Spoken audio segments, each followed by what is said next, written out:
Here in Kansas and Missouri, we partner with local and state emergency management officials to remind people that it's time to be thinking about severe weather, thinking about how they're going to take shelter, especially when tornado warnings are issued.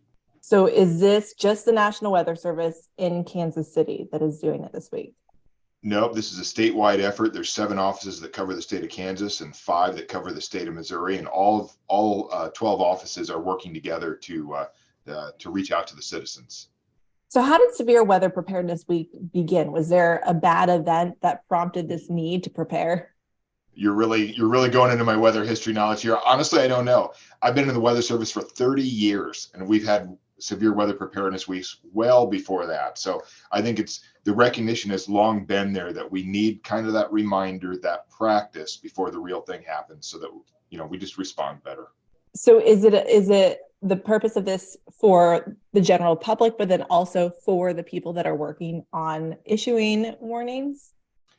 That's a great question, because actually today in our office, we're having a severe weather refresher seminar where we get into kind of the technical meteorological nitty-gritty stuff about issuing warnings, tornado genesis, all of the stuff we're looking at when we're deciding to issue the warnings.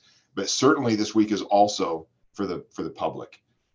Just again, to practice what they would do or at an actual event, and also learn some safety tips like, where to seek shelter from lightning and why you don't want to drive through flooded roadways, things like that. And tornado safety as well, correct? What are some kind of quick tips for finding that perfect spot to go if a tornado warning is issued? The quick tip for tornado sheltering: get as low as possible and an interior as possible. So putting as many walls between you and the tornado that you can. We tell people, if you have a basement, absolutely get in the basement. And if in the basement, get under something sturdy, whether that's like a heavy duty workbench or maybe a pool table or whatever you have down there that you can get into. If you don't have a basement, it's not like all hope is lost. Most people, even in the most devastating tornadoes, if they get into an interior room on the lowest level, they can survive. So that's what I would just recommend people focus on: getting as low as possible in your building and as interior as possible as well. I always make my kids put on their bike helmets during a tornado warning. Is that a good idea, or is that kind of pointless?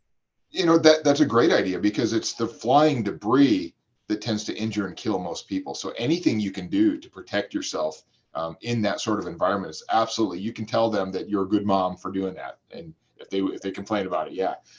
The other thing, though, something people I think overlook a lot: that old pair of tennis shoes you were going to throw away, go ahead and store those down where you seek shelter, because if your home is hit and it's in the middle of the night, there's a good chance you're going to be barefoot. You're going to be awfully glad, if you're trying to crawl up out of the rubble, that you've got shoes on your feet.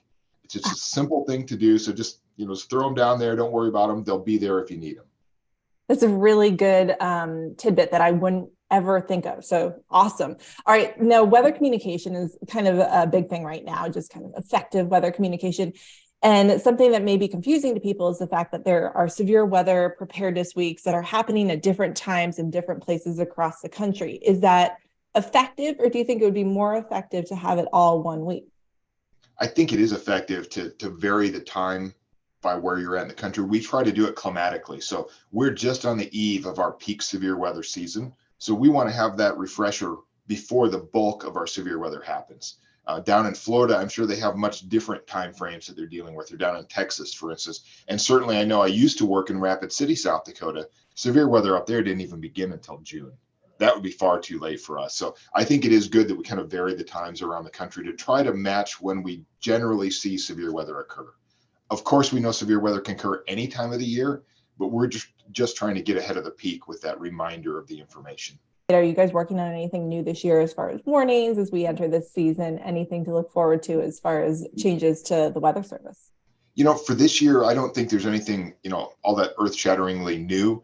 I would just tell people, if they haven't done it in the past, maybe a new thing they can do: practice that sheltering when the test warnings are issued. When we have that drill, you might think, oh, this is kind of dorky.